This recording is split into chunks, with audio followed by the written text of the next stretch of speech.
अंदर जो 14 रजिस्टर्स हैं, यहाँ पे आप जैसे देख रहे होंगे कि यहाँ रजिस्टर में एक्यूमुलेटर हो गया, बेस रजिस्टर हो गया, काउंटर रजिस्टर हो गया, डेटा रजिस्टर हो गया।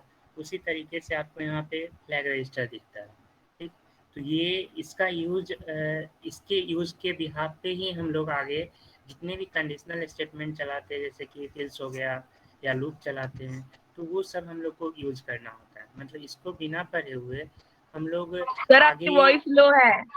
हेलो, इसको बिना पढ़े हुए हम लोग आगे ना तो कंडीशनल स्टेटमेंट चला पाएंगे, ना ही लूप चला पाएंगे, ठीक है। इसलिए इसको पढ़ना थोड़ा ज़रूरी होता है। तो आज हम लोग देखेंगे फ्लैग रजिस्टर। फ्लैग रजिस्टर के अंदर बेसिकली अगर देखिएगा तो ये पहला कैरी फ्लैग होता है, जीरो फ्लैग होता है, साइन फ्लैग होता है, ओवरफ्लो फ्लैग होता है, ठीक है। जब कर्सर को ले जाइएगा तो इस पर नाम दिख जाता है, यहाँ पे पैरिटी फ्लैग है, उसके बाद इंटरप्ट फ्लैग है, उसके बाद आपका डायरेक्शन फ्लैग है। हमें इसका यूसेज को देखना है, ठीक है। तो इसके यूसेज को देखने के लिए बेसिकली फ्लैग रजिस्टर होता क्या है। तो flag register what control the operations of CPU, यानी फ्लैग रजिस्टर का जो पहला यूज है वो सीपीयू के ऑपरेशंस को कंट्रोल करने के लिए यूज होता है। दूसरा यूज है what handle the status of operations, और सीपीयू के अंदर जो ऑपरेशंस आप परफॉर्म करते हैं, ठीक है, उसके स्टेटस को हैंडल करता है। यानी आप जो इंस्ट्रक्शन दे रहे हैं तो इंस्ट्रक्शन एक्सिक्यूट हो रहा है या नहीं हो रहा है, उस ऑपरेशंस को के स्टेटस को, कि कोई ऑपरेशन सक्सेसफुली ऑपरेट हो पा रहा है कि नहीं, उस चीज़ को करता है। जिससे याद होगा कि सी लैंग्वेज में अगर हम कोई मेन फंक्शन बनाते हैं तो बाय डिफ़ॉल्ट उसका रिटर्न टाइप इंटीजर होता है, ठीक है। यानी जब भी किसी फंक्शन का अगर आप डेटा टाइप रिटर्न टाइप दे देते हैं तो आपको रिटर्न टाइप लिखना मैंडेटरी हो जाता है। जैसे कि सी में जितने भी मेन फंक्शन है उसका by default return type integer होता है, या सी का डिफ़ॉल्ट फंक्शन का रिटर्न टाइप इंटीजर होता है। मीन्स सक्सेसफुल आपको रिटर्न 0 लास्ट में लिखना होता है। तो ये स्टेटस को बताता है, ऑपरेशंस ऑफ स्टेटस को बताता है, ठीक। तो मेनली हम लोग यहाँ पे कुछ जो फ्लैग रजिस्टर के अंदर जो कंपोनेंट है, कुछ फ्लैग स्टेटस ऑफ ऑपरेशंस को बताने के लिए यूज होता है, कुछ फ्लैग ऑपरेशंस ऑफ सीपीयू को कंट्रोल करने के लिए यूज होता है, ठीक है। मेनली स्टेटस ऑफ ऑपरेशंस की बात करें तो इसमें कंडीशनल जंप अगर आप यूज़ करते हैं, ठीक है, या विच नंबर इज लेसर और ग्रेटर, यानी अगर आप इफ एल्स चलाते हैं या लूप चलाते हैं तो उस समय इफ एल्स चलाने के लिए कुछ कंडीशंस लिखने होते हैं कि if certain condition is true then do something else do other thing. कुछ ऐसा कंडीशंस अगर आप चलाना होता है, या लूप के भी केस में हम इंक्रीमेंट करते हैं, फिर कंडीशन चेक करते हैं और उसके बाद इंक्रीमेंट डिक्रीमेंट करते हैं। तो लूप के अंदर का जो भी स्टेटमेंट एक्सिक्यूट होगा वो it be depends upon condition, कि कंडीशन यदि ट्रू है तो स्टेटमेंट एक्सिक्यूट होगा, अगर कंडीशन फॉल्स है तो स्टेटमेंट एक्सिक्यूट नहीं होगा। तो ये चीज़ होता है स्टेटस ऑफ ऑपरेशंस। तो जो फ्लैग रजिस्टर में पहला फ्लैग है आपको यहाँ पे दिख रहा होगा वो है कैरी फ्लैग, CF, ठीक है। यहाँ से भी आप देख सकते हैं, जब कर्सर को ले जाइएगा इस पे तो यहाँ दिखता है कैरी फ्लैग। तो कैरी फ्लैग होता क्या है, carry flag equals to 1, carry flag equals to या तो 1 होगा या कैरी फ्लैग इक्वल्स टू 0 होता है when there is a last carry out.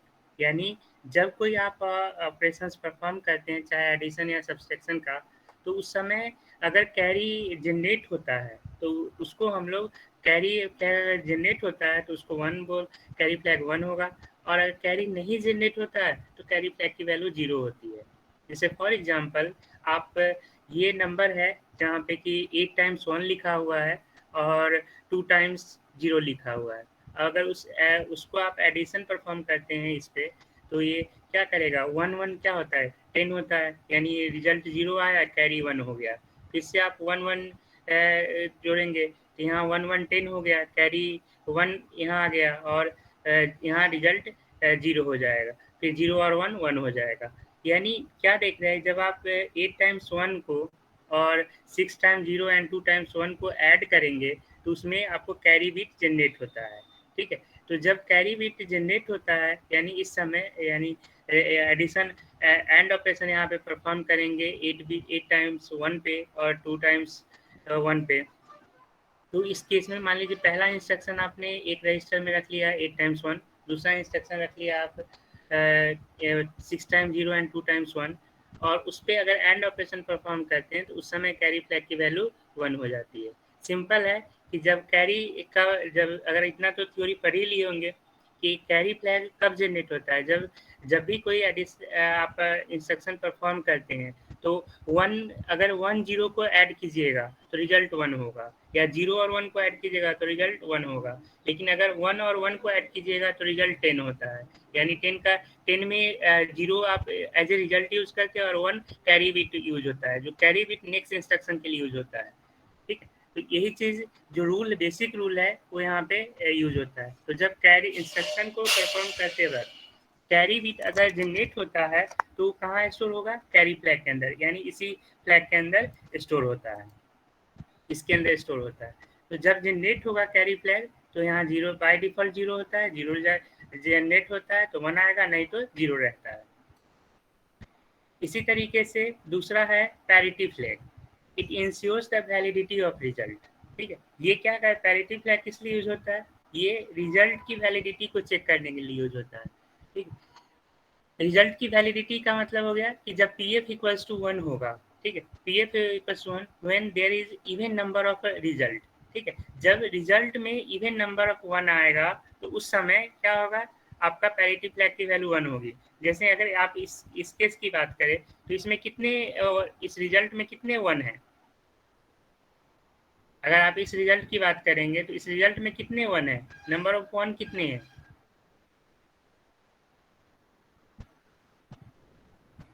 Hello, sir one, एक ही सर है, एक सिंगल है। है, यानी तो इस केस में रिजल्ट आप पैरिटी फ्लैग की वैल्यू 0 हो जाएगी when there is not even number of ones in the result. ठीक है, तो अगर मान लीजिए 8 टाइम्स 1 को और 2 टाइम्स 1 को ऐड पे एंड ऑपरेशन परफॉर्म करते हैं, यानी पहला इंस्ट्रक्शन आपका ये हो गया, दूसरा इंस्ट्रक्शन ये हो गया, अगर इस पे आप एंड ऑपरेशन परफॉर्म करते हैं तो उस केस में पैरिटी फ्लैग की वैल्यू 0 होगी। क्यों 0 होगी, क्योंकि यहाँ पे नंबर ऑफ 1 जो है रिजल्ट में वो ऑड है, इसलिए पैरिटी फ्लैग की वैल्यू 0 होगी। तो रिजल्ट में अगर नंबर ऑफ 1 की वैल्यू इवन होगी तो इसका मतलब पैरिटी फ्लैग 1 होगा। इसी तरीके से अगला होता है ऑक्सिलरी फ्लैग, यानी यहाँ पे आपको आई थिंक नहीं दिख रहा होगा, एक और इसमें यहाँ है, ये रहा। ठीक है, ऑक्सिलरी टूल्स। ठीक है, एक होता है auxiliary flag, F equals to 1 का होगा जब when every third bit carry exist. ठीक है, जब हर एक थर्ड बिट पे कैरी एग्जिस्ट करता है तो उस समय रिजल्ट 1 होता है, अदरवाइज रिजल्ट 0 होता है। जैसे फॉर एग्जांपल आप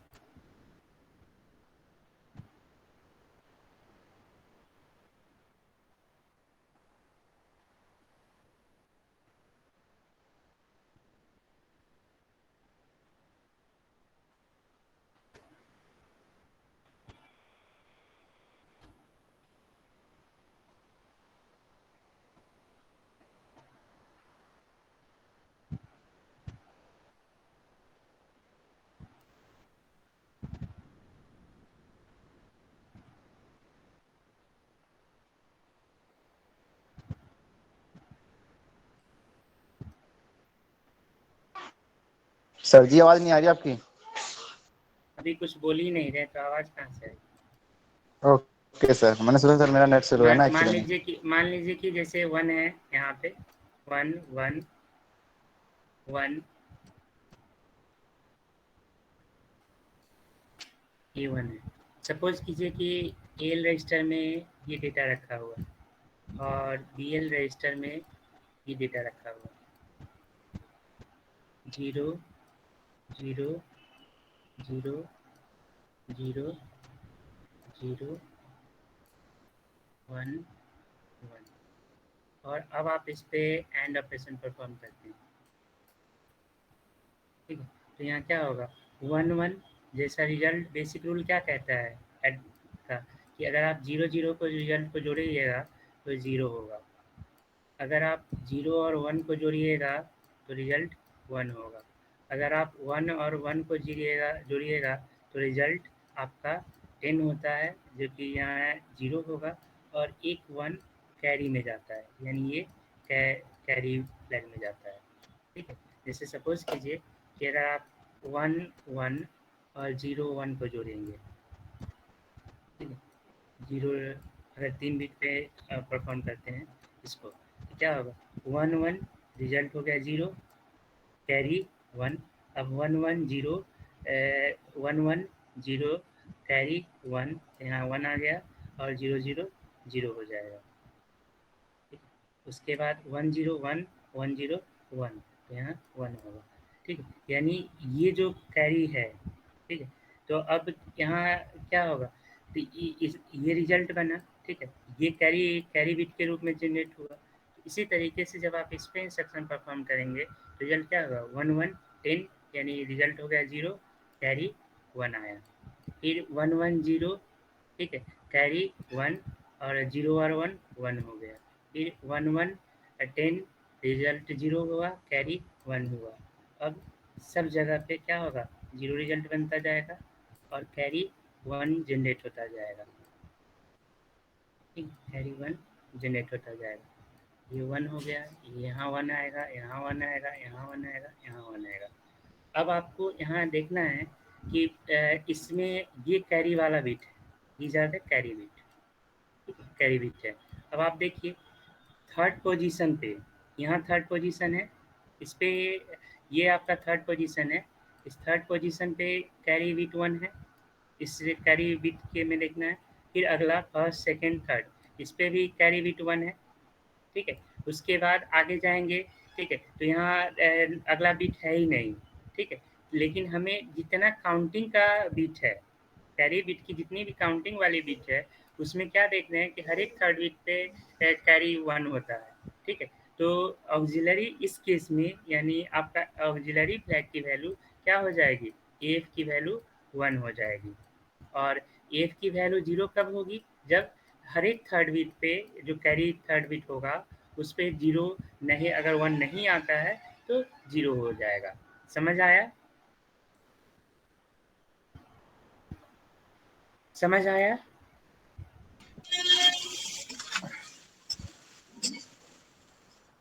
उसके बाद अगला है Z, zero flag, Z F. Sir फिर से वो स्लाइड एक बार प्ले करना।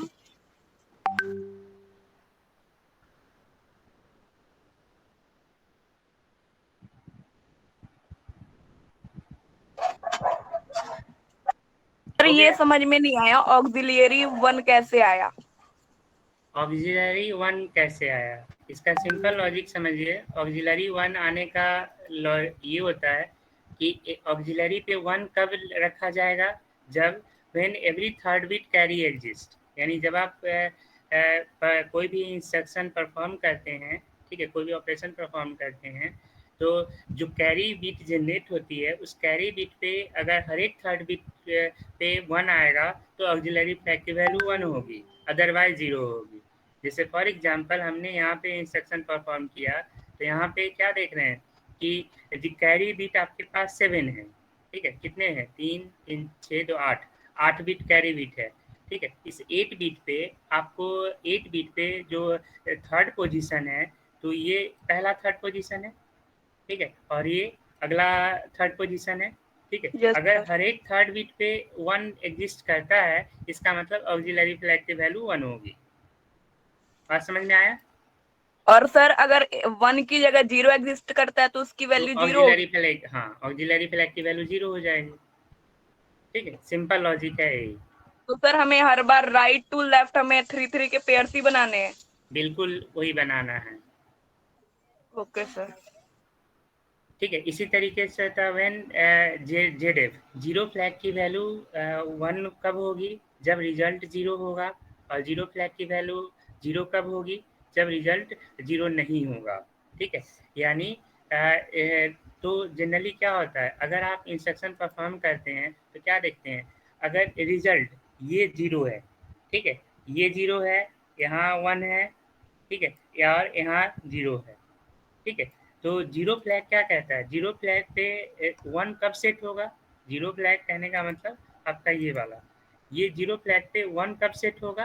ठीक है, 1 कब सेट होगा, इसके लिए लॉजिक है कि जब रिजल्ट 0 होगा, ठीक है। तो रिजल्ट 0 कब आता है? रिजल्ट 0 आता है जब आप 0 और 0 को ऐड करते हैं या 1 और 1 को ऐड करते हैं, तो उस समय आपका रिजल्ट 0 होता है, ठीक है। रिजल्ट 1 कब होता है? जब आप या तो 0 और 1 को ऐड करें या 1 और 0 को ऐड करें, तो रिजल्ट 1 होता है, अदरवाइज रिजल्ट 0 होता है। समझ आया? Yes sir. इसी तरीके से होता है साइन फ्लैग। साइन फ्लैग की वैल्यू 1 होती है जब रिजल्ट निगेटिव होता है, और साइन फ्लैग की वैल्यू 0 होती है जब रिजल्ट पॉजिटिव होता है। यानी ओवरऑल रिजल्ट अगर आपका पॉजिटिव है तो साइन फ्लैग की वैल्यू 0 होती है, और जब ओवरऑल रिजल्ट निगेटिव होता है तो साइन फ्लैग की वैल्यू 0 होती है, साइन फ्लैग की वैल्यू 1 होती है, ठीक है। जैसे मान लीजिए 3 में से 7 को रिड्यूस करेंगे, ठीक है, यानी डिडक्ट करेंगे, तो 3 में से 7 को डिडक्ट करेंगे तो क्या रिजल्ट आएगा? 3 और 7 को अगर आप घटाएंगे तो रिजल्ट आएगा -4, -4। ठीक है। तो यहाँ ये जो माइनस है, इसको जब रिजल्ट स्टोर होगा तो माइनस को 1 से रिजल्ट में जो लास्ट बीट होगा, ठीक है, साइन बीट होगा, जो कि पहला बीट होता है, वो अगर 1 होगा तो निगेटिव होता है, और अगर रिजल्ट में साइन बीट अगर 0 है तो पॉजिटिव माना जाता है। इसी तरीके से अगला होता है trap flag. System use it when debugging is required. Trap flag का यूज कब होता है? जब trap flag mainly system use करता है, ठीक है। सिस्टम कब यूज करता है? जब उसको डिबगिंग की जरूरत होती है। डिबगिंग कहने का मतलब डिबगिंग कहने का मतलब कि जब लाइन बाय लाइन आप चीज़ों को ट्रैक करते हैं, मतलब अगर आप कभी आपके कोड में एरर आता है, तो एरर को आपको डिबग करने एरर आता है तो उस एरर को डिबग करना होगा। डिबग करने के लिए आप क्या करते हैं? लाइन बाय लाइन चेक करते हैं कि कहाँ कौन से लाइन पे आपको एरर आया है। जनरली आपको कंपाइलर असिस्ट कर देता है कि आपको इस पर्टिकुलर लाइन पे एरर है, ठीक है। तो आप उसको ट्रैक करते हैं कि हाँ उस लाइन पे एक्चुअल में क्या एरर है। हो सकता है कि उस लाइन पे जो एरर आ रहा होगा वो पहले से कहीं रेफरेंस हो रखा होगा, ठीक है। तो जब डिबगिंग करते हैं, जैसे हम लोग भी यहाँ पे EMU का अगर यूज करते हैं तो यहाँ सिंगल स्टेप करते हैं। सिंगल स्टेप कहने का मतलब हम लाइन बाय लाइन डिबग करते हैं कोड को समझने के लिए, ठीक है। तो ट्रैप फ्लैग का यूज वही है कि ट्रैप फ्लैग 1 कब होगा? जब when single step mode is needed, ठीक है। यानी जब हम लोग किसी इंस्ट्रक्शन को यहाँ जब इसको रन करते हैं तो दो ऑप्शन है, या तो सिंगल स्टेप से रन करे या सीधा रन से रन कर ले, ठीक है। तो जब सिंगल स्टेप से रन करते हैं उस समय हमारा ट्रैप फ्लैग की वैल्यू क्या होती है? 1 होती है, ठीक है। और जब सिंगल स्टेप नहीं यूज करते तो ट्रैप फ्लैग की वैल्यू 0 होती है। समझ आया?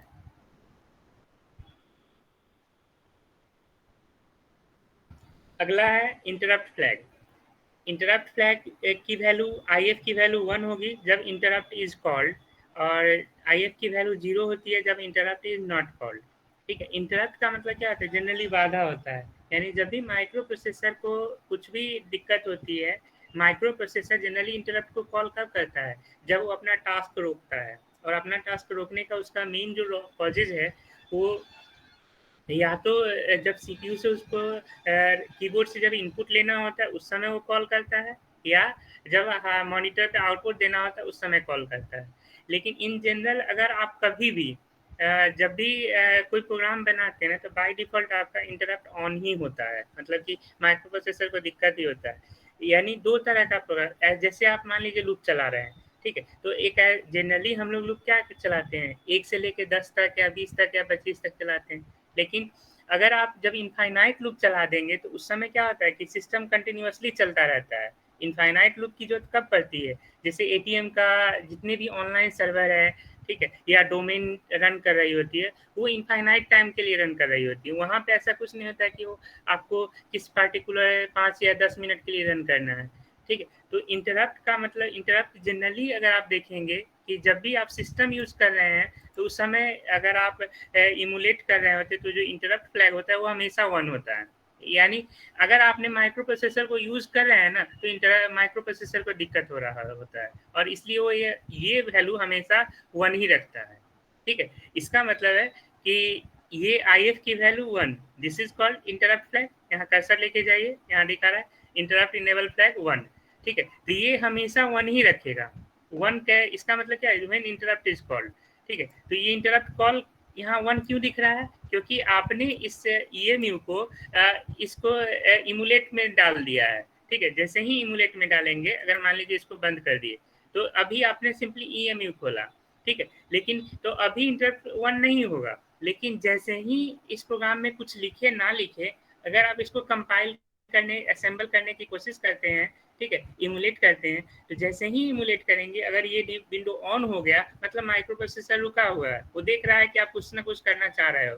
ठीक है, और जैसे ही ये विंडो इमुलेटर को ऑन करता है, वो अपना इंटरप्ट फ्लैग 1 कर देता है, मतलब कि अभी माइक्रो प्रोसेसर कुछ नहीं कर रहा है। जब तक आप इंस्ट्रक्शन पास ऑन नहीं करोगे, सिंगल स्टेप या रन से नहीं जाओगे, तब तक वो क्या करेगा, इंटरप्ट फ्लैग को वो वेट करता रहेगा, यानी इंटरप्ट फ्लैग को कॉल कर रखा है, वो अपना काम छोड़ के आपके इंस्ट्रक्शन का वेट कर रहा है कि आप या तो सिंगल स्टेप परफॉर्म करें या रन मोड पर परफॉर्म करें। ठीक है, सिंगल स्टेप कहने का मतलब मान लीजिए अगर आपने सिंपल एक इंस्ट्रक्शन लिख दिया कुछ इस तरीके से,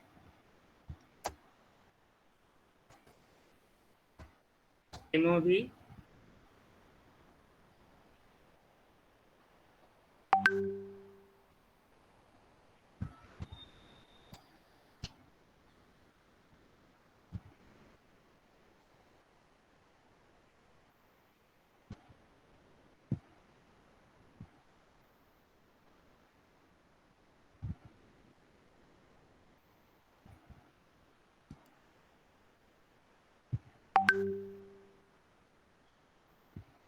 मान लीजिए यहाँ पे कोई एक इंस्ट्रक्शन रख दिए DL, 5,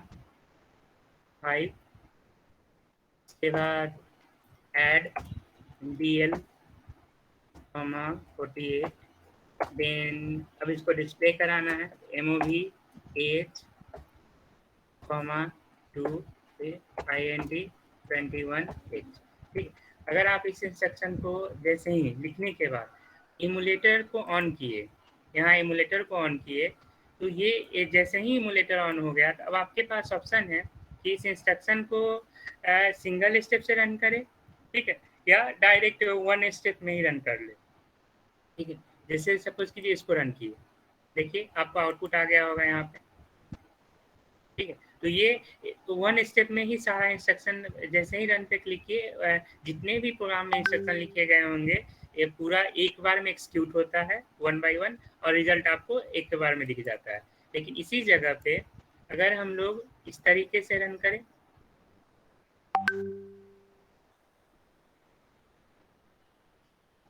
और अब लाइन बाय लाइन चलते हैं,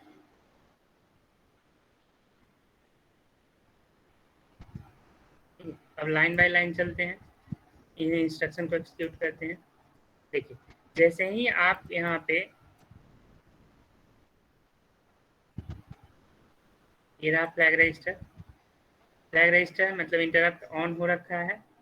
नाउ यहाँ पे सिंगल स्टेप किए, तो DL रजिस्टर में 5 मूव कर गया, उसके बाद DL रजिस्टर पे यहाँ पे 5 जो होगा वो स्काई वैल्यू होगा। देखिए यहाँ पे 5 इसका स्काई वैल्यू दिख रहा है, तो आपको डिजिट में 5 दिखे, इसके लिए क्या करते हैं, इस पे 38 यानी हेक्साडेसिमल वैल्यू ऐड कर देते हैं, या फिर 48 जोड़ दीजिए। सिंगल स्टेप किए, अब यहाँ पे 35 हो गया, यानी जो 5 का जो स्काई कोड होता है उसमें 30 उसमें जोड़ा गया है, यहाँ पे स्काई कोड आप देख सकते हैं, उसमें 48 जोड़ा गया है, जिससे कि 35 हेक्साडेसिमल वैल्यू आ गया है। उसके बाद सिंगल स्टेप करते हैं, तो इसे डिस्प्ले हो जाएगा, डिस्प्ले हो जाएगा, यानी यहाँ 4 इंस्ट्रक्शन लिखा गया, और हर एक इंस्ट्रक्शन को लाइन बाय लाइन आप एक्सिक्यूट करते हैं।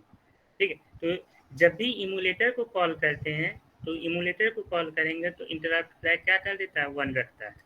समझ आया?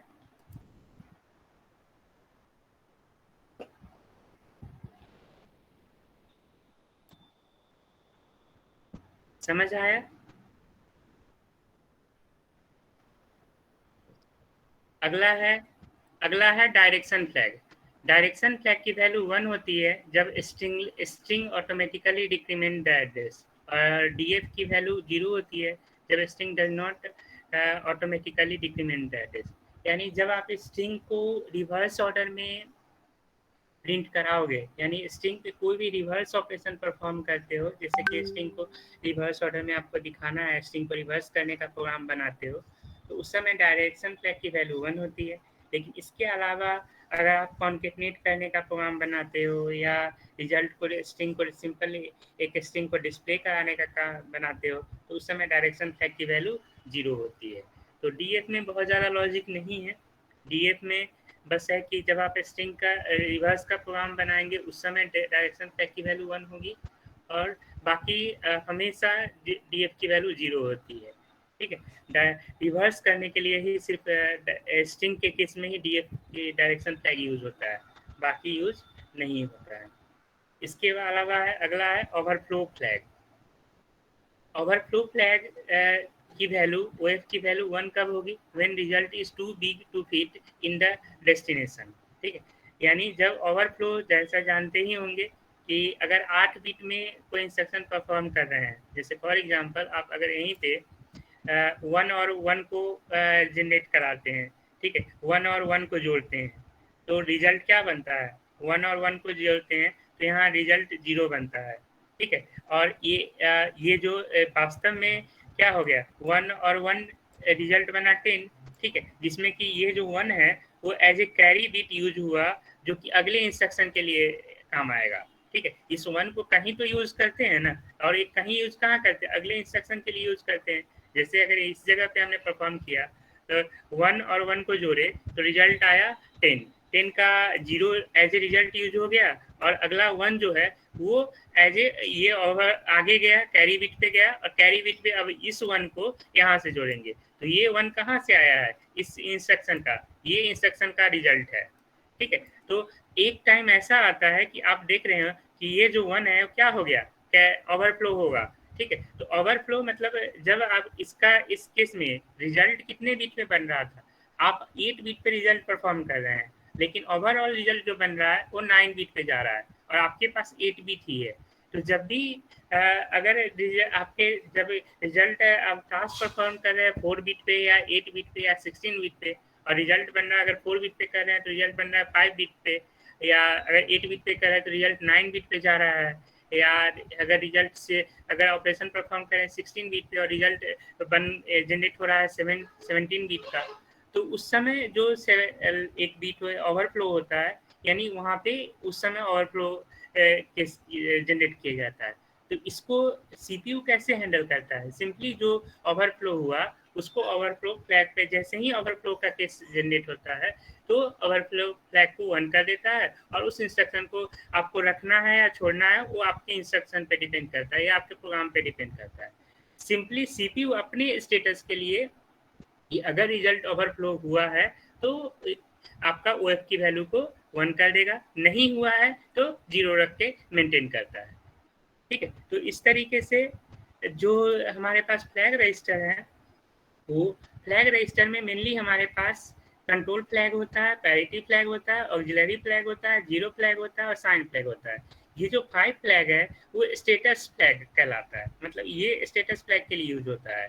ठीक है, जिसका पर्पस क्या है? To handle the result of an operation, यानी एक ऑपरेशन के रिजल्ट को हैंडल करने के लिए हम इन 5 फ्लैग को यूज करते हैं, स्टेटस फ्लैग को यूज करते हैं। तो बीइंग सर एज कैसे ए, ऑपरेशंस को हैंडल करता है ये? अभी आगे देखेंगे। ठीक है, being as a program assembly programmer, अगर हम लोग इसको यूज करते हैं, यानी असेंबली प्रोग्रामर के रूप में हम लोग कैरी फ्लैग को यूज करते हैं या पैरिटी फ्लैग को यूज करते हैं या ऑक्सिलरी फ्लैग को यूज करते हैं, साइन फ्लैग को या जीरो फ्लैग को यूज करते हैं। सर जैसे कि ओवरफ्लो की जो वैल्यू थी उसको सेव करने के लिए कौन सा फ्लैग यूज होता है? ओवरफ्लो की वैल्यू को सेव करने के लिए आपको अपना प्रोग्राम असेंबली का प्रोग्राम बनाना होगा कि अगर रिजल्ट ये 1 बिट से अगर 8 बिट से 9 बिट पे जा रहा है तो आप उसको संभाल के कैसे रख रहे हो। ठीक है, तो जैसे आप अगर मान लो कोई कॉपी पेस्ट करते हो, कुछ भी कट करते हो, ठीक है, तो अगर कट जानबूझ के करते हो तो उसको पेस्ट कर सकते हो। ठीक है, या गलती से कोई चीज डिलीट हो जाता है तो आप क्या करते हो? तुरंत उसको रीडो कर लेते हो।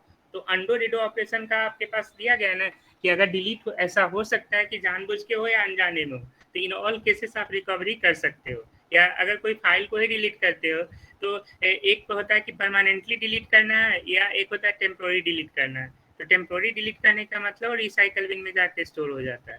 तो इसी तरीके से मतलब आपको ऑपरेशन क्या परफॉर्म करना है। अगर ऑक्सिलरी अगर आपका ओवरफ्लो फ्लैग जनरेट हो रहा है तो सिस्टम आपको बस इतना बताए कि अगर जनरेट हुआ ऑपरेशन में तो वो की वैल्यू को 1 कर लेगा और तब आपको देखना है कि being as a assembly programmer अगर ओ की वैल्यू 1 सिस्टम दिखा रहा है तो आप उसको 1 को हैंडल करते हो तो कैसे करते हो, वो आपका लॉजिक होगा, प्रोग्रामर का लॉजिक होता है। इसी तरीके से अगला होता है कंट्रोल फ्लैग। ट्रैप फ्लैग हो गया या डायरेक्शन फ्लैग हो गया या इंटरप्ट फ्लैग हो गया, ये 3 फ्लैग सिस्टम यूज करता है, सीपीयू यूज करता है, इसमें प्रोग्रामर का कोई कंट्रोल नहीं होता है। तो हम आप अभी जो स्टेटस फ्लैग है हम इनको यूज करेंगे, ठीक है। इस जैसे आप मेनली हम यूज करते हैं कैरी फ्लैग को और जीरो फ्लैग। हम इस स्टेटस फ्लैग में से सबको बताना तो प्रैक्टिकली पॉसिबल नहीं है, तो कुछ फ्लैग का यूज करना बताते हैं, ठीक है। जैसे कि देखते हैं इसके बिहाफ पे हम लोग स्टेटस फ्लैग का यूज इफिल्स, यानी जब कंडीशन इफिल्स पर हो गया असेंबली में या लूप पर हो गया असेंबली में तो उस समय हमें स्टेटस फ्लैग की जरूरत पड़ती है। इसीलिए हम पहले आपको फ्लैग रजिस्टर पढ़ा दिए और अब हम लोग आगे इनके इसके बिहाफ पे जो कंडीशनल स्टेटमेंट है, लूप वगैरह है, उसको यूज करेंगे।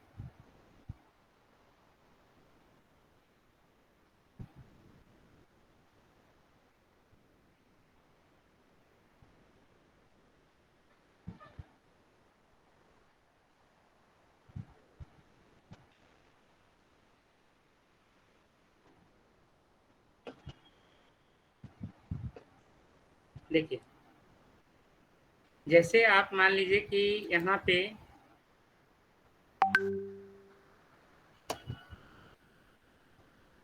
लेट्स से आपने एक इंस्ट्रक्शन रखा MOV AX, 12, उसके बाद MOV BX,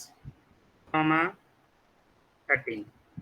उसके बाद आप यहाँ पे कंपेयर करते हैं CMP AX, BX, ठीक है। तो आपके पास एक CMP इंस्ट्रक्शन है, ठीक है, जो कंपेयर करने के लिए यूज होता है, ठीक है। सी में भी पढ़े होंगे strcmp, स्ट्रिंग कंपेरिजन के लिए यूज होता है, ठीक है। या ऐसा सी में और भी जैसे डबल इक्वल्स टू आप कहते हैं, ठीक है। तो ये दो वैल्यू के बीच में कंपेरिजन चेक करने के लिए यूज होता है, ठीक है। तो इसी तरीके से है कि आपने मान लीजिए कि असेंबली में अगर इस इंस्ट्रक्शन को परफॉर्म करिएगा कुछ इस तरीके से,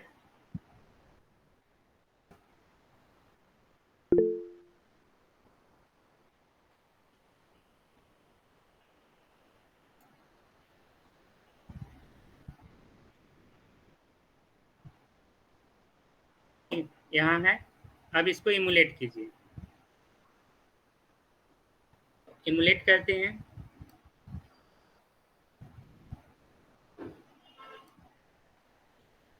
थोड़ा ध्यान से देखें, फ्लैग रजिस्टर को पहले ऑन कर लीजिए। ये रहा फ्लैग रजिस्टर, कहाँ गया, ये रहा फ्लैग रजिस्टर।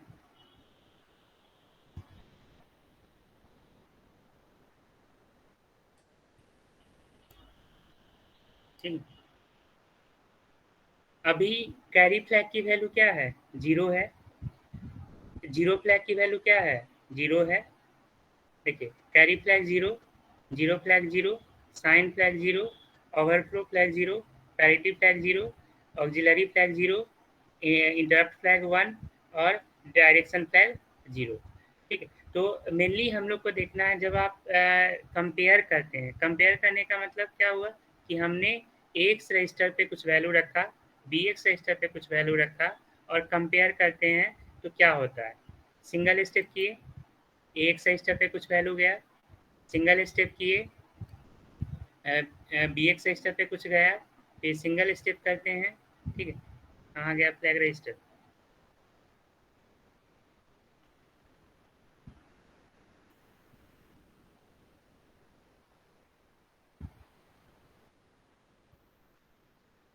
ठीक है। अभी भी देखिए, अभी कंपेयर हमने नहीं किया है, ठीक है। जैसे ही ये इंस्ट्रक्शन परफॉर्म होगा उस समय क्या हुआ, ठीक है। अब कंपेयर इंस्ट्रक्शन परफॉर्म हो गया है, और अब आप देखिए फ्लैग रजिस्टर में क्या हो गया, कैरी फ्लैग 1 हो गया, ठीक है, कैरी फ्लैग 1 हो गया और जीरो फ्लैग 0 ही रहा, ठीक है। तो कैरी फ्लैग 1 हुआ, इसका मतलब क्या होगा, जब भी आप कंपेयर इंस्ट्रक्शन परफॉर्म करते हैं तो उस समय अफेक्ट होता है कैरी फ्लैग या जीरो फ्लैग, और इसके बिहाफ पे आपको देखना होगा कि कंपेयर करते हैं,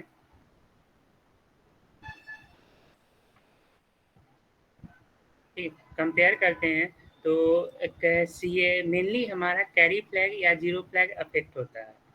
उसका लॉजिक क्या है, जब भी कंपेयर कर सीएमपी इंस्ट्रक्शन लिखते समय, सीएमपी इंस्ट्रक्शन का जब आप कंपेयर करते हैं तो जो पहला इंस्ट्रक्शन होता है कुछ इस तरीके से,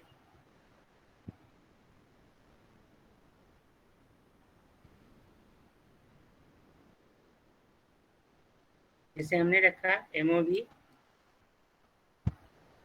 एल या एक्स कोई भी यूज कर लीजिए, यहाँ रखे 12, उसके बाद एमओवी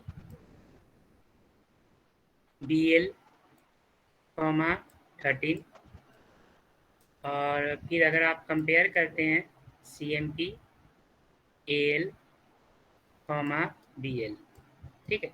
तो इसका मतलब क्या हो गया कि इस लाइन का मतलब इनडायरेक्टली हो गया कि आपने एल रजिस्टर पे 12 रखा, एल इक्वल्स टू 12 है, ठीक है। इसी तरीके से इस लाइन का मतलब हो गया बी एल इक्वल्स टू रखा 13, और अब आप यहाँ पे चेक करते हैं इस लाइन का इनडायरेक्ट मीनिंग क्या हो गया कि इफ, ठीक है, एल एल एल, ठीक है, एल क्या बीएल से के बराबर है, एल, तो अब क्या हो सकता है, या तो एल बीएल से छोटा हो सकता है, ठीक है, या बी एल बीएल से बड़ा हो सकता है, या एल बीएल से बराबर हो सकता है, तीन ही पॉसिबिलिटी है, ठीक है। जब भी कंपेयर करेंगे दो वैल्यू के बीच में तो हमारे पास पॉसिबिलिटी तीन ही आता है कि या तो एल छोटा हो सकता है बीएल से, ठीक है, या एल बी बड़ा हो सकता है बीएल से, या एल बराबर हो सकता है बीएल के। अब आपके पास एल के पास क्या है, यहाँ है 12, और बीएल के पास क्या है 13, ठीक है। तो इस केस में क्या हुआ, 12 इज लेस देन 13, यानी यहाँ पे कंडीशन आप कुछ इस तरीके से आप चेक करना चाह रहे हो, इफ, यही चीज अगर सी में लिखते तो क्या लिखते, इफ 12 इज लेस देन 13, ठीक है, 12 इज लेस देन 13, तो कुछ कंडीशन परफॉर्म, कंडीशन ट्रू बनेगा और इसके अंदर कुछ आप इंस्ट्रक्शन परफॉर्म करेंगे। तो मेनली जो सीएमपी का जो जब आप कंपेयर करते हैं तो सीएमपी का सिंटेक्स यही होता है कि सीएमपी में सिंटेक्स की बात करें, सीएमपी का कंपेयर करते हैं तो सीएमपी का सिंटेक्स हो जाएगा सीएमपी, उसके बाद यहाँ पे लिखते हैं डेस्टिनेशन, जो भी डेस्टिनेशन रजिस्टर होगा वो देखेंगे, और उसके बाद सोर्स, जो सोर्स रजिस्टर होगा उससे कंपेयर करते हैं। तो ये हमारा सिंटेक्स होता है सीएमपी का, और जब भी सीएमपी इंस्ट्रक्शन परफॉर्म होता है तो कुछ रिजल्ट जनरेट होते हैं, और वो रिजल्ट क्या होता है कुछ इस तरीके से,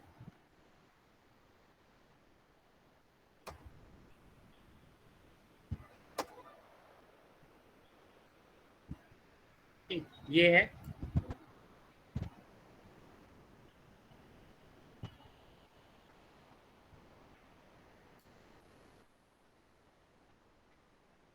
अगर आप मान लीजिए सीएमपी करते हैं, ठीक है, तो सीएमपी अगर रजिस्टर लिखे तो मान लीजिए रजिस्टर 1 कॉमा रजिस्टर 2, तो इस केस में जो आपका रिजल्ट होगा वो रिजल्ट होता है सीएमपी रिजल्ट, सीएमपी रिजल्ट्स, ठीक है। इसमें सीएमपी के केस में जनरली हमारा या तो जीरो फ्लैग अफेक्ट होता है, ठीक है, या फिर हमारा कैरी फ्लैग अफेक्ट होता है, कैरी फ्लैग अफेक्ट होता है, यानी जब भी सीएमपी इंस्ट्रक्शन परफॉर्म करते हैं तो उस समय हम लोग का मेनली जो दो फ्लैग अफेक्ट होता है वो होता है जीरो फ्लैग और कैरी फ्लैग। कब क्या हो चेंजेज होगा, पहला है जैसे आप मान लीजिए डेस्टिनेशन, ठीक है, तो अगर डेस्टिनेशन, ठीक है, डेस्टिनेशन छोटा है सोर्स से, लेस देन है सोर्स से, तो इस केस में क्या होगा? इस केस में जीरो फ्लैग की वैल्यू 0 हो जाएगी, उसके बाद कैरी फ्लैग की वैल्यू 1 हो जाएगी। इसी तरीके से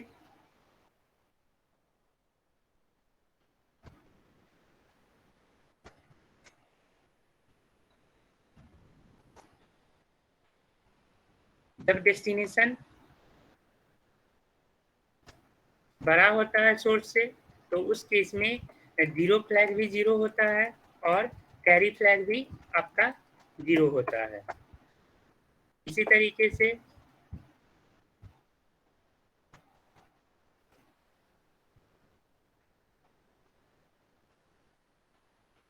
डेस्टिनेशन जब बराबर होता है, डेस्टिनेशन जब बराबर होता है सोर्स से, तो इस केस में आपका जीरो फ्लैग 1 हो जाएगा और कैरी फ्लैग आपका 0 हो जाएगा।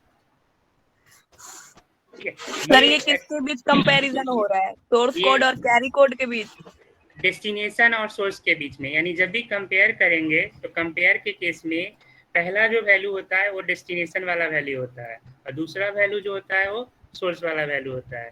तो अगर आप कंपेयर करते हैं तो कंपेयर के केस में अगर जो रजिस्टर 1 की वैल्यू रजिस्टर 2 से छोटी होती है तो उस केस में जीरो फ्लैग पे 0 जाएगा, कैरी फ्लैग पे 1 जाएगा। डेस्टिनेशन की वैल्यू अगर आपका बड़ा होता है सोर्स से, यानी रजिस्टर 1 की वैल्यू बड़ी होगी रजिस्टर 2 से, तो उस केस में जीरो फ्लैग पे भी 0 रहेगा और कैरी फ्लैग पे भी 0 रहेगा।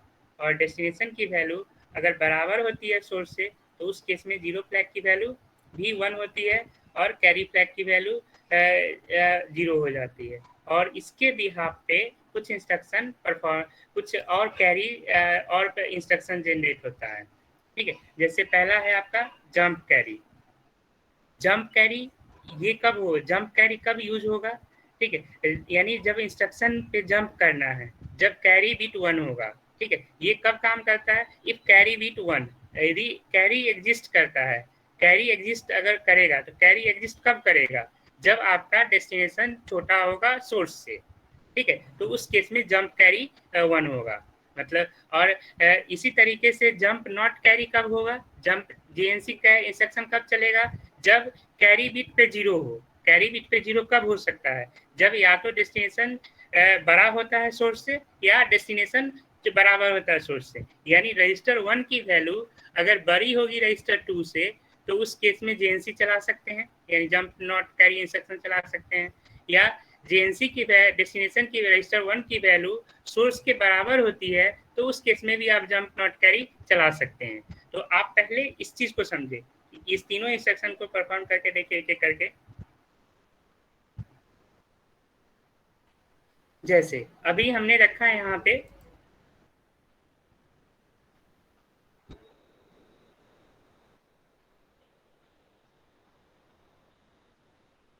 ये रहा,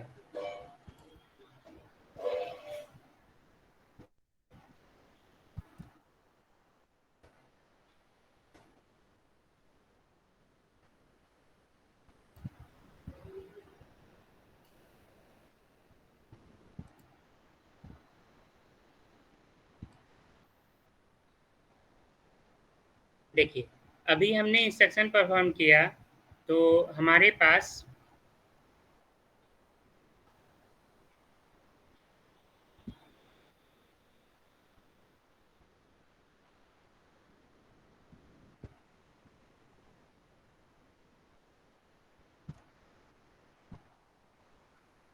हमारे पास क्या है? एक्स पे कौन सी वैल्यू है? एक्स पे कौन सी वैल्यू है? 12, 12। बी एक्स पे कौन सी वैल्यू है? 13। ठीक है, तो कंपेयर करेंगे तो यहाँ पे क्या है? 12 कंपेयर होगा तो 12 और 13 के बीच में कंपेयर हुआ। ठीक है, तो यस 12 और 13, 12 बड़ा है या छोटा है सर, 13 से? छोटा है। ठीक है, 12 लेस यानी देन 13। यहाँ यहाँ तो अभी कौन सा इंस्ट्रक्शन परफॉर्म हुआ? अभी आपका अगर देखा जाए तो कौन सा इंस्ट्रक्शन परफॉर्म हुआ? कौन सा इंस्ट्रक्शन चलेगा इस केस सर में? ये लेस देन वाला। इस केस में कौन सा इंस्ट्रक्शन चलेगा? Sir destination less than source. Destination छोटा है सोर्स से, ठीक है। यस तो इसमें क्या होना चाहिए, जीरो फ्लैग की वैल्यू 0 होनी चाहिए और कैरी फ्लैग की वैल्यू 1 होनी चाहिए। समझ आया? ठीक है। तो अगर यही चीज़ आप यहाँ पे अगर चेक करके देखते हैं, ठीक है, तो फ्लैग रजिस्टर को ऑन कीजिए, देखिए इसके हिसाब से रिजल्ट जनरेट हुआ, इसके हिसाब से रिजल्ट जनरेट हुआ।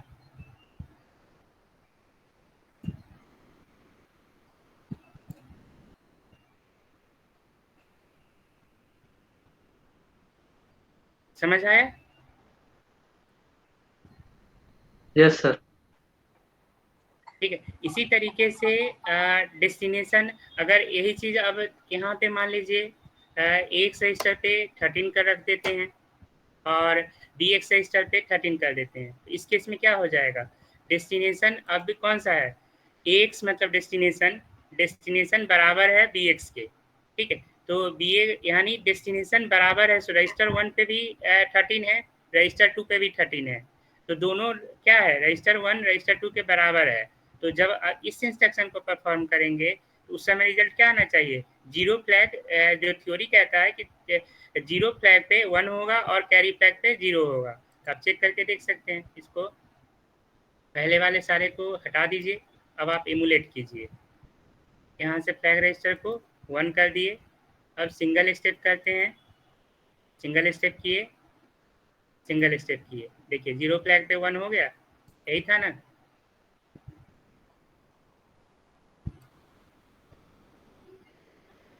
समझ आया? यस सर, जैसे कि सर ये प्रोग्राम में कंपेयर करते वक्त ये यूज होता है ना।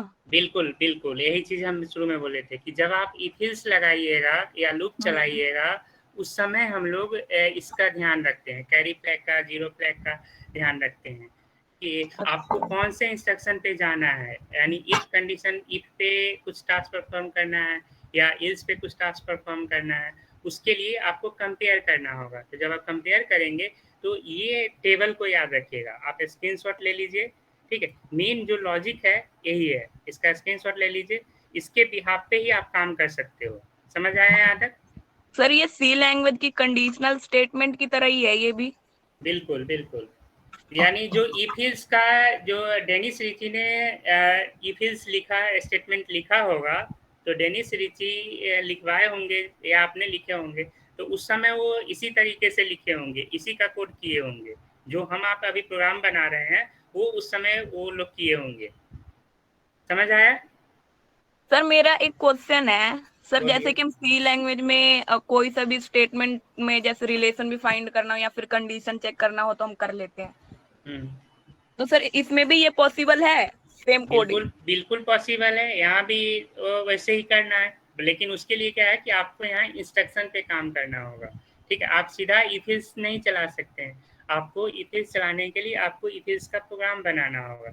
आप समझिए कि सी लैंग्वेज आपका हाई लेवल लैंग्वेज के रूप में कंसिडर किया जाता है, वो एक ब्रिज है लो लेवल और हाई लेवल के बीच में, तो वहाँ आपको इंस्ट्रक्शन लिख दिया गया है, यहाँ आपको इफिल्स नहीं लिखा हुआ मिलेगा, यहाँ लूप नहीं लिखा हुआ मिलेगा, लेकिन कुछ इंस्ट्रक्शन है जिसके भी आप पे आप लूप चला सकते हैं, ठीक है। इनफाइनाइट लूप भी चला सकते हैं और इफिल्स भी चला सकते हैं, तो ये चीज समझ आया? अब इसके लेकिन भी सर आप इफ एल्स का, सर इसमें इफ एल्स वाले कंडीशन हम कैसे लगाएंगे, क्योंकि सर हाँ, इसमें इफ एल्स तो वही काम तो ही नहीं यही करेगा। यही तो वही यही चीज तो पढ़ना है, यही चीज तो समझना है कि आप इफिल्स का, जैसे देखो कंपेयर करना सिखा दिए, यानी इफ के अंदर का जो कंडीशन है वो तो समझ में आ गया ना कि इफ में कंडीशन, जो कंडीशन लिखते हैं, कंडीशन कैसे लिखेंगे, कंडीशन लिखने के लिए आपको सीएमपी इंस्ट्रक्शन पर लिखना होगा, ठीक है। Yes sir. अब सीएमपी इंस्ट्रक्शन पे जब आप लिखोगे तो सीएमपी के हिसाब से जीरो फ्लैग की वैल्यू जनरेट से चेंज होती है या कैरी फ्लैग की वैल्यू चेंज होती है, ठीक है। तो इससे आपका इंस्ट्रक्शन बनता है कि इससे आपके 4 इंस्ट्रक्शन बनेंगे, ठीक है। एक होता है जंप कैरी, जंप कैरी कब करेगा, जब कैरी बिट 1 होगा, जंप नॉट कैरी कब होगा, जब कैरी बिट 0 होगा। तो कैरी बिट 0 कब होता है, जब डेस्टिनेशन या तो सोर्स से बड़ा होता है या डेस्टिनेशन सोर्स के बराबर होता है, तो उस समय आप जेएनसी कैरी चलाएंगे। यानी जब आप इफ कंपेयर करेंगे और इल्स वाले पार्ट पे जाना है, मान लीजिए इफ पे फंक्शन 1 चला रखे हैं और इल्स पे फंक्शन 2 चला रखे हैं, तो फंक्शन 2 को कब कॉल कर सकते हैं? जब आपका डेस्टिनेशन बड़ा होगा सोर्स से या डेस्टिनेशन बराबर होगा सोर्स से। फंक्शन 1 को कब कॉल कर सकते हैं? जब डेस्टिनेशन आपका छोटा होगा सोर्स से। तो कंडीशन पे इस चीज को ध्यान रखना होगा। इसी तरीके से या तो जंप 0 चला सकते हैं, जेजेड इंस्ट्रक्शन चला सकते हैं, या जेएनजेड चला सकते हैं। जंप नॉट 0 कब चलेगा? जब डेस्टिनेशन या तो छोटा होगा या बड़ा होगा। जंप 0 कब चलेगा? जब डेस्टिनेशन 0 सोर्स के बराबर होगा। तो ये आगे करके देखना होगा, ऐसे नहीं होगा। बस इतना आसान नहीं है। अगर जब तक कि आप एक एक करके चीज़ों को नहीं समझेंगे, ठीक है, कहीं भी चीज़ें डायरेक्ट नहीं होती, सब कुछ आपकी नज़र के सामने है। बस ये है कि आपको समझ होना चाहिए कि अगर कंपेयर करते हैं तो कंपेयर का रिजल्ट कैसे आएगा। ठीक है, जिस तरीके से हम आपको बता रहे हैं कि सीएमपी का ये रिजल्ट होता है, तो बुक में क्या लिखा हुआ मिलेगा? बुक में बस यही चीज़ लिखा हुआ मिलेगा कि जब आप कंपेयर करते हैं तो सीएमपी के केस में ये रिजल्ट बनता है। अब ये रिजल्ट आपको देखना है। ठीक है, ये कोई भी ट्यूटोरियल में या कोई भी नहीं है, आपको खुद ही मैनिपुलेट करके देखना है। जैसे हम देखे एक एक सिंगल स्टेप करके, वैसे आपको भी देखना होगा और अब इसके बिहाफ पे इंस्ट्रक्शन को चलाना होगा। ठीक है, तो इतना आसान नहीं है, बस है कि समझने का अगर तरीका आपको पता है तो आप समझ सकते हो। ठीक है, समझ आया सीएमपी इंस्ट्रक्शन के बारे में? Yes sir.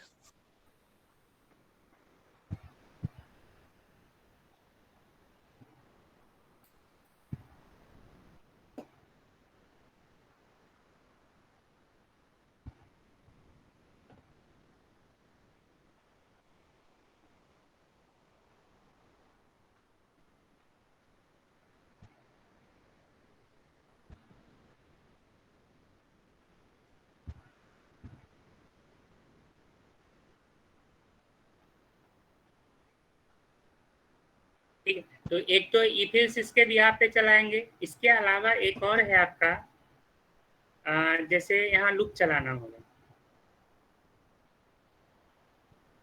इसके बिहाफ पे आप लूप भी चला सकते हैं।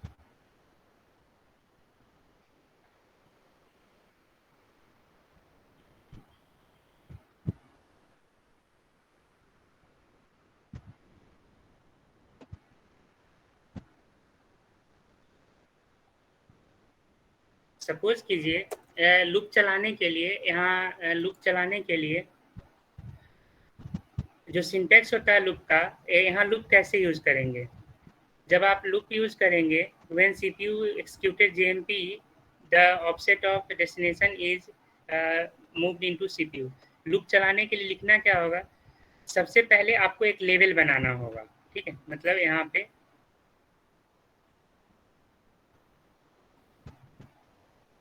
लूप का नाम लिखना होगा।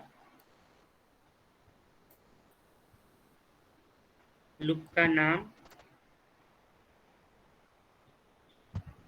उसके बाद यहाँ पे कोलोन देना होगा जैसे कि गोटू में करते थे। फिर यहाँ पे स्टेटमेंट लिखना होगा। स्टेटमेंट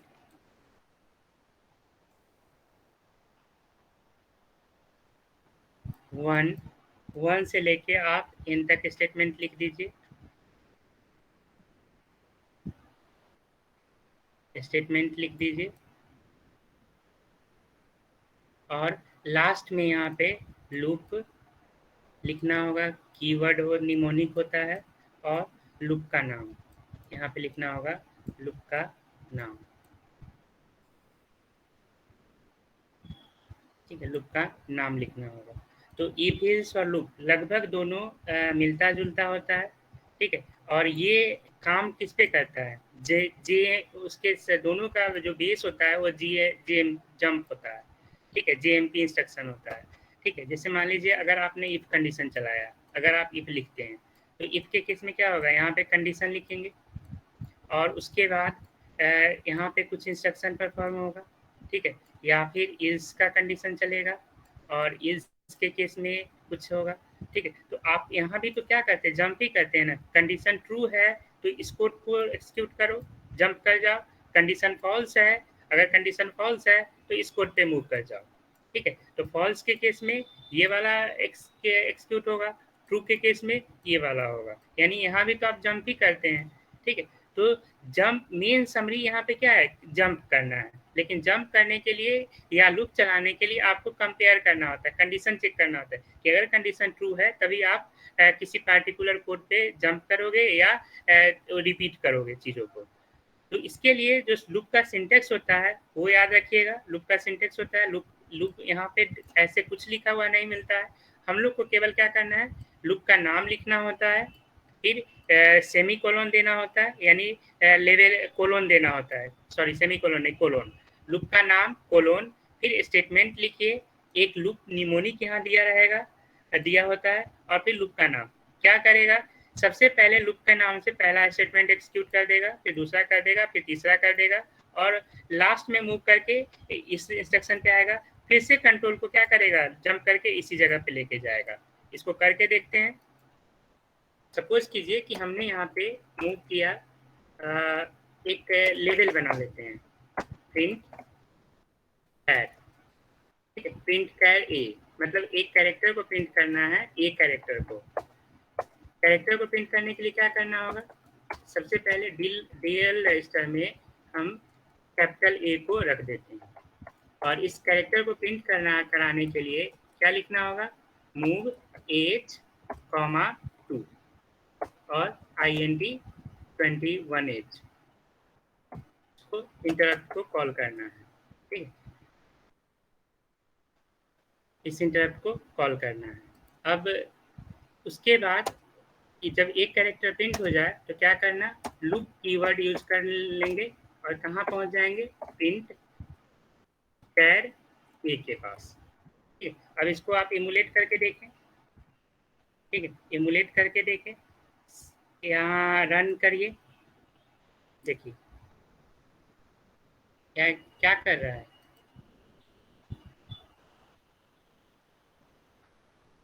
ये इनफाइनाइट टाइम क्या कर रहा है, एंडलेस हो गया सर। क्या बताइए क्या हो रहा है, सर एंडलेस हो गया सर, ये चलता रहेगा सर। हाँ इनलेस चलता रहेगा। मतलब क्या है कि हम एक कैरेक्टर ए है जिसको कि इनफाइनाइट टाइम्स प्रिंट करा रहे हैं, ठीक है, इनफाइनाइट टाइम्स आप यहाँ पे इसको प्रिंट करा सकते हैं। इनफाइनाइट टाइम्स प्रिंट कराने के लिए हमने कोड लिखा है। तो ये आपका अनकंडीशनल जंप है। अनकंडीशनल जंप क्या हो गया, अनकंडीशनल जंप का मतलब यहाँ हो गया कि हमने क्या किया है, एक डीएल रजिस्टर पे एक कैरेक्टर को पुट कर दिया और उस डीएल रजिस्टर को यहाँ पे एक बार प्रिंट करा लेते हैं, ठीक है। उसके बाद प्रिंट कराने के बाद ये प्रिंट हो गया, एक कैरेक्टर इससे प्रिंट हो जाएगा, यानी इस लेवल से अगर हम ये लेवल यहाँ तक ही लिखते तो सिर्फ एक कैरेक्टर प्रिंट होगा, ठीक है। लेकिन हमें क्या करना है, हमें इस कैरेक्टर को एक से ज़्यादा बार प्रिंट कराना है, यानी इनफाइनाइट टाइम प्रिंट कराना है या फाइनाइट टाइम प्रिंट कराना है। दो ही बात हो सकती है, या तो फाइनाइट टाइम प्रिंट कराए या इनफाइनाइट टाइम प्रिंट कराए। तो इनफाइनाइट टाइम प्रिंट कराने के लिए या फाइनाइट टाइम प्रिंट कराने के लिए हमें लूप लगाना होगा, ठीक है। तो यहाँ पे लूप नाम का एक निमोनिक दिया गया है, लूप निमोनिक को यूज करते हैं और उसके आगे ये कैरेक्टर पास ऑन कर देते हैं। उस लेवल पे क्या करेगा, एक कैरेक्टर प्रिंट हुआ, फिर लूप के वजह से लूप का इंस्ट्रक्शन कहाँ पे जंप कर देगा, इस लेवल के पास।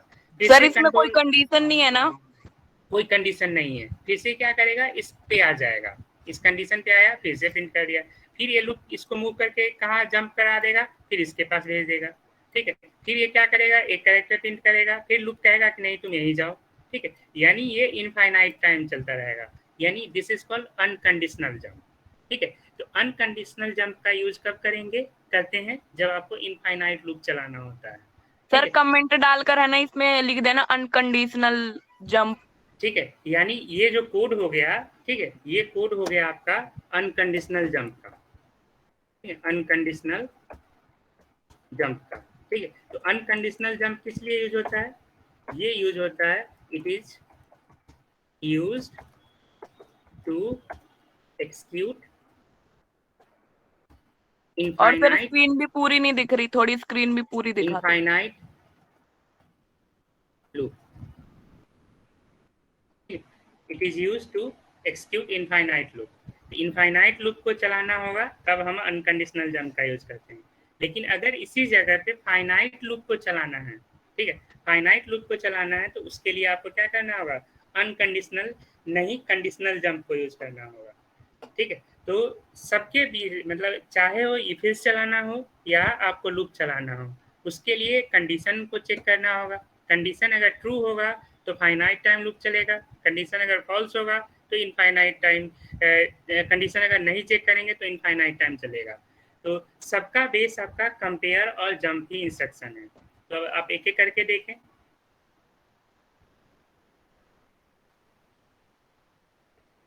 सर ये लूप वाले स्टेटमेंट है, ये जंप के अंदर है? हाँ, जंप के अंदर है।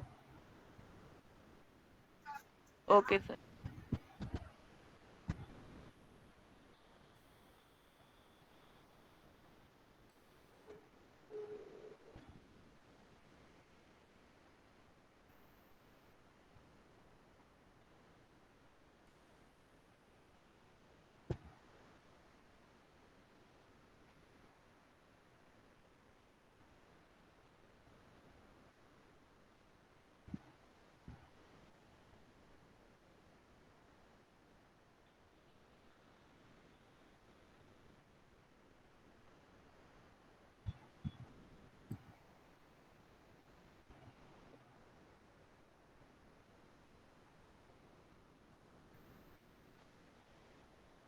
अभी आपको कंपेयर वाला चलाए हैं। ठीक है, आपको इससे क्वेश्चन भी करना है, थ्योरी में भी आता है, प्रैक्टिकल में भी आता है, असाइनमेंट में भी आता है। ठीक है, तो हम आपको इसके बता रहे हैं। जो मेन समरी है आप स्क्रीनशॉट लेके रख लेना।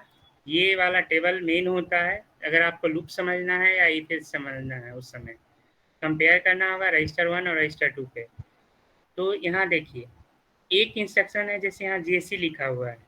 ठीक है, जेसी का मतलब होता है जंप कैरी। ठीक है, जंप कैरी कब, जेसी इंस्ट्रक्शन कब चलेगा, यानी जेसी इंस्ट्रक्शन तब चलता है जब कैरी बिट पे 1 होगा। ठीक है, कैरी बिट पे 1 होगा, यानी जब कंपेयर करेंगे और कंपेयर के बाद कैरी फ्लैग की वैल्यू 1 होगी तो कंपेयर इंस्ट्रक्शन पे कैरी फ्लैग, कंपेयर इंस्ट्रक्शन चलाने पे कैरी फ्लैग की वैल्यू 1 कब होती है, जब डेस्टिनेशन की वैल्यू छोटी होती है, यानी रजिस्टर 1 की वैल्यू कम होगा और रजिस्टर 2 की वैल्यू ज़्यादा होगा, उस समय कैरी फ्लैग 1 होगा। और अगर कैरी फ्लैग 1 है तो आपके पास राइट है कि आप जेसी को चला सकते हैं, जंप कैरी को चला सकते हैं। यानी JC will execute particular instruction when carry is set to 1। तो कैरी इज सेट टू 1 कब होगा, जब सीएमपी का रिजल्ट होगा, वो सीएमपी का रिजल्ट जब कंपेयर करेंगे तो डेस्टिनेशन और सोर्स के बीच में, तो डेस्टिनेशन छोटा होगा सोर्स से। आप इस कोड से समझ सकते हैं। यहाँ पे सिंपली अभी हम आपको चला के पहले आउटपुट समझा दें, रन कीजिए।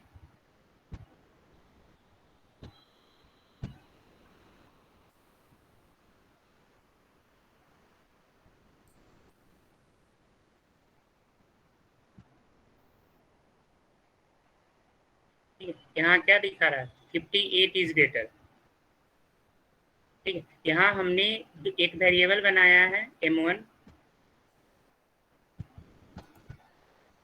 ठीक है, यहाँ पे हमने वेरिएबल बनाया है एक 58, m1 पे है 58।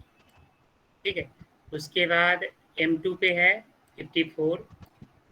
ठीक है, तो हमें ये देखना है कि 58 बड़ा है या 54 छोटा है, ये चेक करना है, यानी इफ एल्स कंडीशन चलाते हैं। तो लिखेंगे ना if m1 is less than m2, या ये लिखेंगे if m1 is greater than m2, कुछ ऐसा कंडीशन। तो हमने क्या किया है, यहाँ पे 58 है और 54 है, इसको प्रिंट कराना है।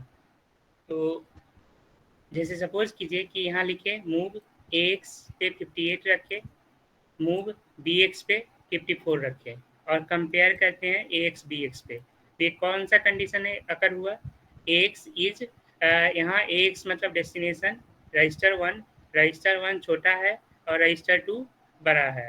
ठीक है, तो डेस्टिनेशन जो पहला रजिस्टर होता है वो डेस्टिनेशन होता है। तो डेस्टिनेशन छोटा है सोर्स से, अगर डेस्टिनेशन छोटा है सोर्स से तो उस केस में क्या होता है, कैरी बिट 1 होता है। और अगर कैरी बिट 1 होगा तो आप जंप कैरी चला सकते हैं। ठीक है, जंप कैरी चला सकते हैं। Jump carry execute level if destination is छोट लेस देन सोर्स। ठीक है। तो जंप कैरी कब एग्जीक्यूट होता है? जब जंप कैरी यानी ये इंस्ट्रक्शन क्या चलाएगा, ये J1 लेवल के पास भेज देगा। J1 क्या है? एक लेवल है। लेवल कैसे कहिएगा? लेवल को लिखने का तरीका क्या होता है कि लेवल का नाम लिखे और इसके आगे कोलोन लिख दे, ठीक है। तो यानी कंट्रोल, ये अगर एक कंडीशन ट्रू होगा तो ये इस इंस्ट्रक्शन के पास भेज देगा, यानी यहाँ पे भेज देगा, ठीक है। और अगर कंडीशन फॉल्स होता तो ये इस इंस्ट्रक्शन को चलाता। समझ आया? ठीक है। तो अब आप देखिए हमने क्या कंपेयर किया, हमने कंपेयर किया कि AX पे 58 है और BX पे 54 है। कंपेयर किए, AX इज कंपेयर किए कि क्या डेस्टिनेशन बड़ा है, ठीक है, डेस्टिनेशन बड़ा है, डेस्टिनेशन छोटा है सोर्स से, ठीक है। तो यहाँ चलेगा जंप कैरी J1। तो ये रिजल्ट क्या है? Destination is less than source. Destination पे आप क्या रखे? 58 और सोर्स पे क्या रखे हो? 54। तो ये कंडीशन गलत है। यहाँ आप क्या कर दो, यहाँ रख दो 52 और BX पे रख दो 54, यहाँ भी रख दो 52 और BX पे रख दो 54, ठीक है। अब आप देखिए 52, अब ये इंस्ट्रक्शन क्या हो जाएगा? 52, हाँ। तो अब यहाँ कंडीशन ट्रू हो गया। डेस्टिनेशन मतलब 52 इज लेस देन सोर्स मतलब 54, 52 is less than 54, condition true है। तो उस केस में क्या करेगा? जंप कैरी विथ 1 होगा, और कैरी विथ 1 है तो जंप कैरी के पास पहुंच जाए, यानी J1 के पास पहुंच जाओ। तो ये कोड एक्सिक्यूट नहीं होगा, सीधा पहुंच जाएगा इसके पास। और यहाँ पे आएगा तो क्या लिखा आएगा? यहाँ लिखा हुआ मिलेगा F2 M2 पे क्या है? M2 ये पे है 54, यानी यहाँ कर दीजिए 54 इज ग्रेटर, और यहाँ कर दीजिए 52 इज स्मॉलर, 52 इज स्मॉलर। तो अब ये होगा, यानी M2 इंस्ट्रक्शन को एक्सिक्यूट करो। LEA क्या करता है? जब भी किसी स्ट्रिंग को प्रिंट कराना है तो स्ट्रिंग को प्रिंट कराने के लिए आप LEA इंस्ट्रक्शन को एक्सिक्यूट करते हो, लोड इफेक्टिव एड्रेस को एक्सिक्यूट करते हो, और AH,9 से क्या करते हैं?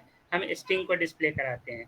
AH,2 से सिंगल कैरेक्टर डिस्प्ले होता है और AH,9 से ग्रुप ऑफ कैरेक्टर डिस्प्ले होता है, जो कि हम पहले ही देख चुके हैं, ठीक है। तो इसको जब आप रन करेंगे, रन हुआ, यहाँ रन कीजिए, देखिए आ गया output.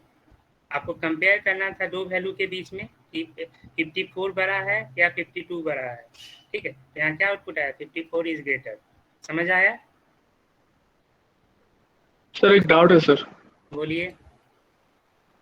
Sir JMP and JC में डिफरेंस क्या है सर? क्या क्या पूछ रहे हो? सर JMP एंड JC में डिफरेंस क्या है सर? JMP और JC में डिफरेंस क्या है? JC इंस्ट्रक्शन का मतलब क्या होता है? जंप कैरी, और JMP का मतलब कहता है जंप इंस्ट्रक्शन, ठीक है।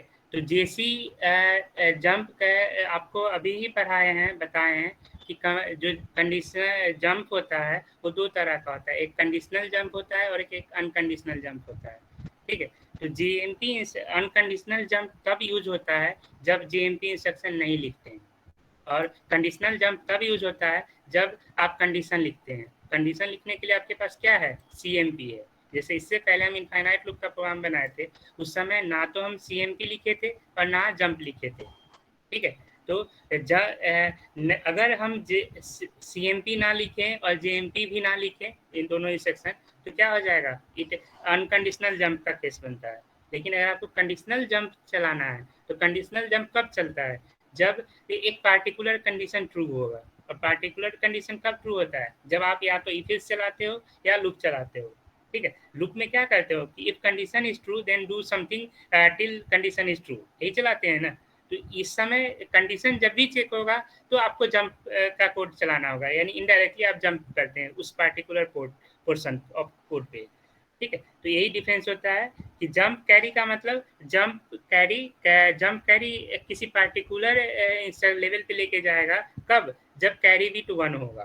कैरी विथ 1 कब होता है? जब कंपेयर करते समय अगर आपका डेस्टिनेशन कंपेयर करेंगे तो कंपेयर करते समय 2 पॉसिबिलिटी हो 3 पॉसिबिलिटी होती है कि या तो डेस्टिनेशन छोटा होगा सोर्स से, या बड़ा होगा सोर्स से, या बराबर होगा।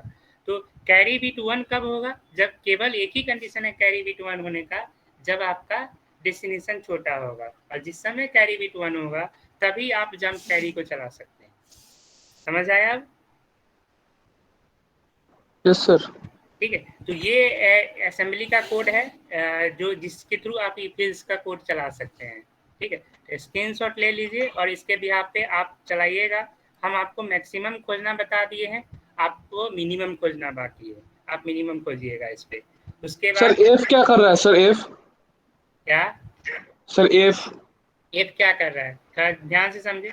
जब इस लाइन को चलाएंगे, अगर J1 को चलाएंगे तो J1 कब चलेगा? जब आप यहाँ पे मान लीजिए J1 कब चलेगा? J1 कब चलना चाहिए? जब डेस्टिनेशन बड़ा होगा सोर्स से। ठीक है, तो डेस्टिनेशन अगर बड़ा होगा सोर्स से तो इसके लिए यहाँ पे आप मान लीजिए 58 रख देते हैं, सपोज करो 56 रख दिए, तो अब क्या होगा? 56 is greater than 56 is greater than 54। अब चला के देखिए,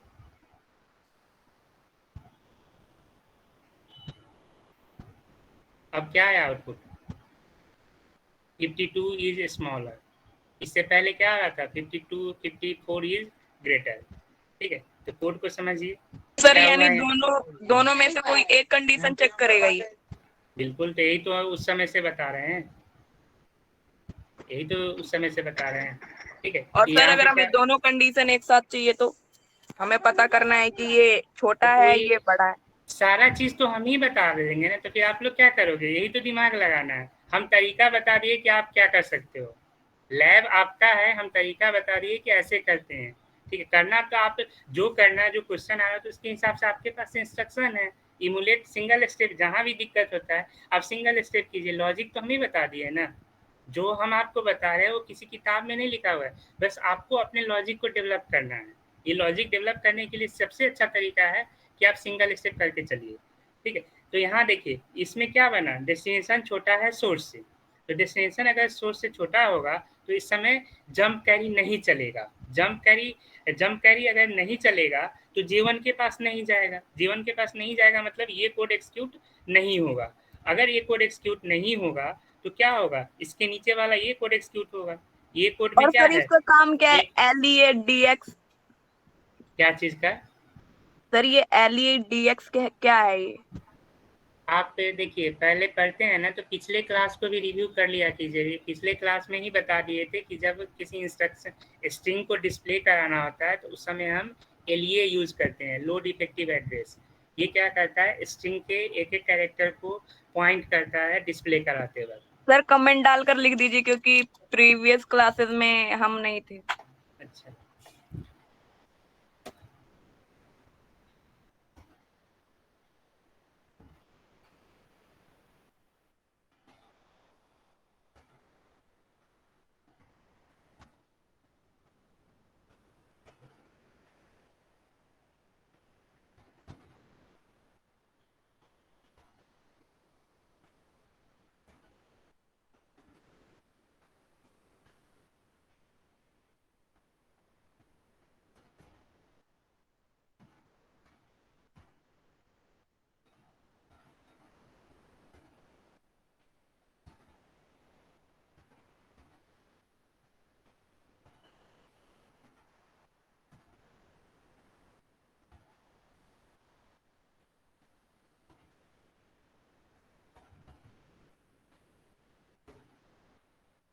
तो यहाँ पे ये कोड चलेगा।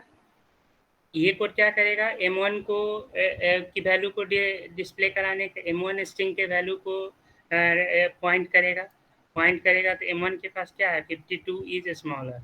अब इस 52 पॉइंट कर दिया तो 52 के हर एक कैरेक्टर को डिस्प्ले कराना है। वो डिस्प्ले कराने का काम कौन करेगा? AH 9 INT 21 H. इससे आपका स्ट्रिंग डिस्प्ले हो जाएगा। और अब स्ट्रिंग डिस्प्ले हो जाएगा तो जंप करके कहाँ जाएगा? इस पार्टिकुलर इंस्ट्रक्शन के पास। ठीक है, जंप करो F के पास पहुंचा, मतलब अब इसके नीचे यानी इस कोड को स्किप कर दो। और स्किप करके कहाँ पहुंच जाओ, इसके पास, और इसके नीचे कुछ लिखा ही नहीं हुआ, यानी प्रोग्राम टर्मिनेट हो जाएगा। समझ आया? Yes sir. ठीक है, तो इसको देख लीजिए, इसको अपने तरीके से लेस देन का कंडीशन बनाना है, ग्रेटर देन का कंडीशन बनाना है, इक्वल्स टू का कंडीशन बनाना है। ठीक है, असाइनमेंट का क्वेश्चन बस आप इतना समझे कि अगर आप असाइनमेंट करने जाइएगा तो प्रैक्टिकली सारे क्वेश्चन को अगर पढ़ाने लगे ना तो सिर्फ एक इंस्ट्रक्शन पे कम से कम 6 दिन पढ़ा देंगे। ठीक है, आपको क्या करना है, इससे कितने इंस्ट्रक्शन निकलते हैं, इससे आपको निकलेंगे लगभग 6 इंस्ट्रक्शन निकलता है। ठीक है, इससे आपका 6 इंस्ट्रक्शन निकलेगा, जिसमें आपको चलाना है, जेसी को चला सकते हैं। जेसी का मतलब क्या होता है, जंप कैरी, जंप कैरी। ठीक है, जंप कैरी, जंप कैरी कब चलेगा, जब कैरी बिट 1 होगा, if C F equals to 1। ठीक है, then C F equals to 1, then JC executes particular लेवल। इसी तरीके से अगला होता है जेएनसी। आपको जेएनसी ट्राई करना है। ठीक है, जंप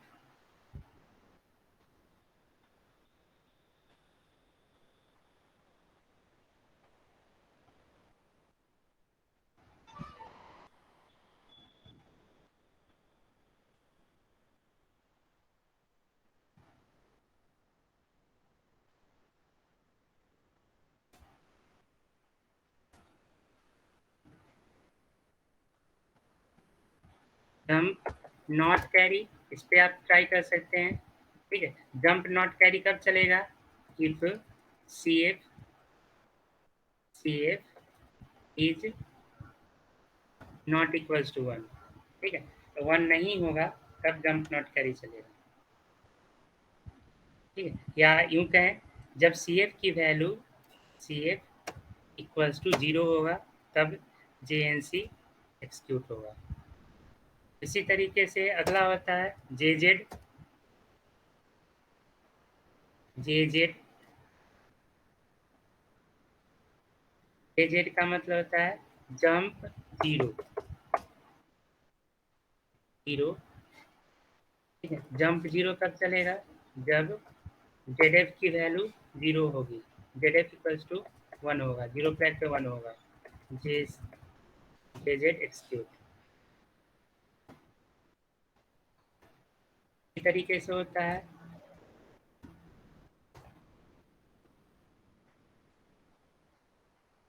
जंप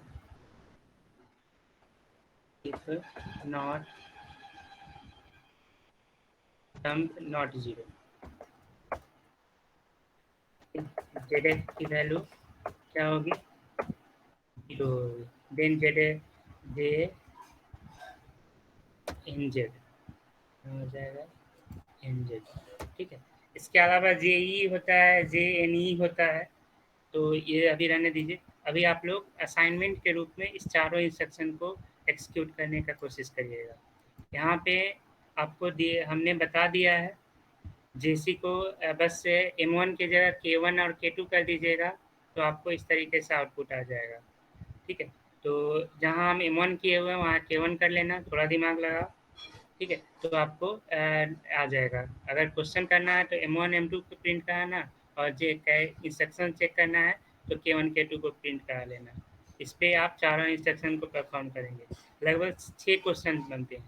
पहला कि हम जेसी को चलाना सिखा दिए हैं, आपको K1 की जगह पे M1 की जगह K1 कर दीजिएगा, आपको आउटपुट कुछ समझ में आ जाएगा। ठीक है, तो अब इसको आप कीजिए, फिर जो बचा लूप कंडीशनल लूप वो बताना, वो देखते हैं, फिर आगे बता देंगे। अभी आप इतना प्रैक्टिस कीजिए। इसका स्क्रीनशॉट ले लीजिएगा। ठीक है, या फिर हम इस कोड को चैट बॉक्स में शेयर कर देते हैं।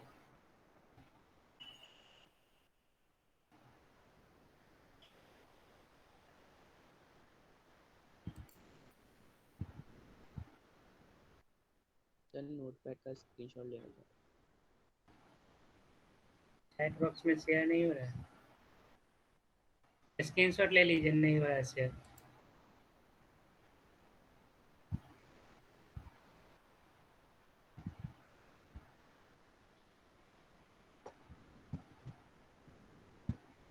ले लिया? नोटपैड में करें ना। ले लिया screenshot? Yes sir. Sir notepad वाला स्क्रीन एक बार दिखाना।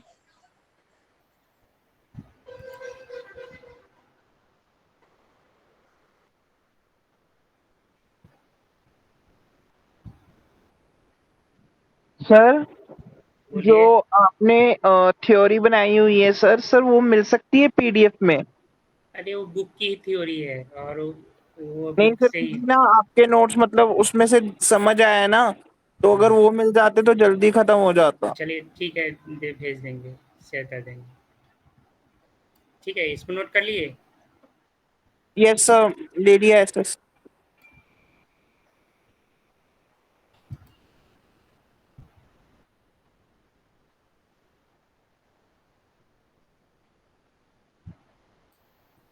सर पिछले क्लास में कौन कौन से टॉपिक आपने कवर कराए थे, एक बार बताना आप। पिछले क्लास में इंस्ट्रक्शन बताए थे, एल, ऐड सब, उसके बाद आपको MUL DU, INC, DEC।